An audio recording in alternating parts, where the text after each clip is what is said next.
What's up everybody, it's Fritz from My Performance Coaching, Strength Performance Coach from Berlin, Germany, and this video is about the Russian Kettlebell Swing, one of the most fundamental movements to improve your strength and endurance of your posterior chain. Let's go.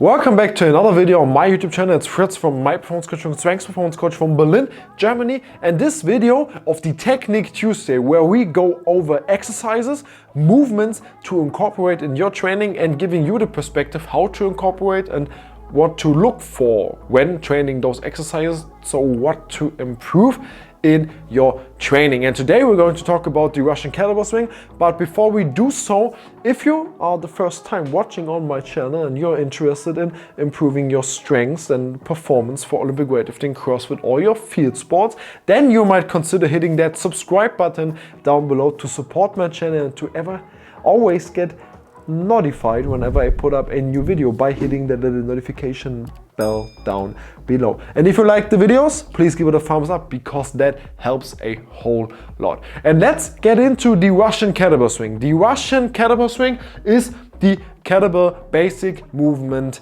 number one, and it's basically just swinging a weight. It's nothing more. It's not really complicated. It's just straight arms.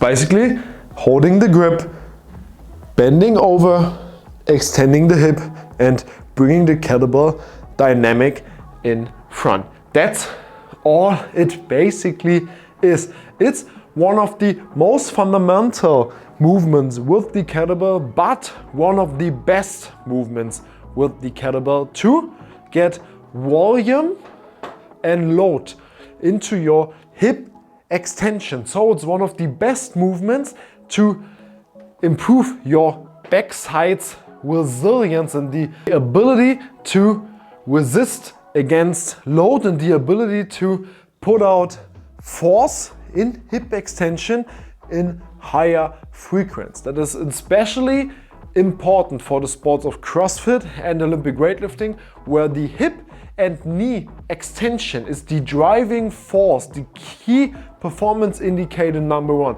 We are always knee extension specific sports whenever we have any dynamic, and that is one of the best movements to engage knee extension out of your posterior chain, because when having the weight in front of your center of gravity and extending your hip, the hamstrings pull not only your hip in extension but your knee as well.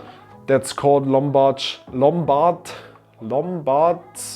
paradoxon. It's an anatomic term I don't really want to explain yet, but it's a thing. You can click the link down below to check out what it's all about. So the kettlebell swing is my movement number one to get volume and dynamic load on the posterior chain. And when thinking about using the kettlebell swing in training, it's not a one rep max exercise. It's an exercise with higher rep ranges between 8 to 20, 30, 40, 50, 60, whatever strength endurance repetitions you want to do. It's not about one rep max kettlebell swing. We're not going to do that. It's about volume. It's about strength endurance. It's about more endurable ability to produce force out of your posterior chain. And from my muscle perspective, it is hitting your glutes, hamstrings as a primary force, and your lower back, because your lower back and your core has to stay stable to resist the load really hanging on your arms. Your arms are just there to hold the kettlebell.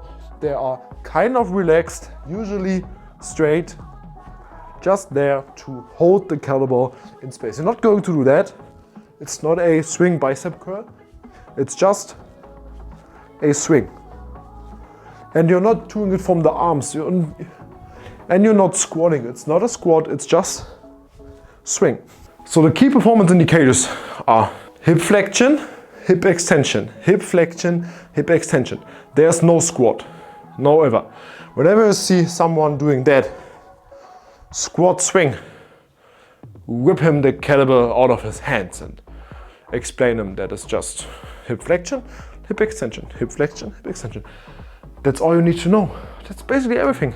That's all this movement is about. It is just about hip flexion into hip extension, having a weight to overload the movement. That's all what I have to say about the Russian kettlebell swing. And if you're not doing Russian kettlebell swings to improve your backside strength endurance, and you have your posterior chain, your backside, as a limiting factor to getting stronger, you may be missing squats above parallel, or you're missing deadlifts when you're getting above the knee, then you might start using the Russian kettlebell swing to improve your ability to tolerate volume and to contract in a higher volume repetition range with the Russian kettlebell swing to get a better base for your strength performance. Because strength endurance is the base, it's the fundamental to get strong and stronger for your training. It's not a peak performance, peak strength training exercise, it's a basic training exercise, as most of the exercises are that will go over in the Technique Tuesday in such a quick format. So right now at this point in this video, I would really like to know if you're doing Russian kettlebell swings regularly in your training, and if you do, what rep ranges are your favorites? So do you usually do like 8 to 15, or usually do like 15 to 30, 40, 50? What do you prefer the most? And if you don't do Russian kettlebell swings, you might start right now. If you have a kettlebell around and you haven't done kettlebell swings in more than 7 days, just go do kettlebell swings. That's all I have for today about the Russian kettlebell swing and how to incorporate, what to think about in your training, improving your hamstring, glute and lower back strengths for the sports of Olympic weightlifting, CrossFit and all field sports that require a huge dynamic in knee extension to produce force. And that is all I have for today. If you haven't subscribed yet to the channel, that would be really appreciated. And if you like this video, please give it a thumbs up and drop a comment down below. What do you think about Russian kettlebell swings in training? That's all I have for today. I'm out, Fritz from my performance coaching, strength performance coach from Berlin, Germany. And I hope I will see you down here to a next video on my YouTube channel.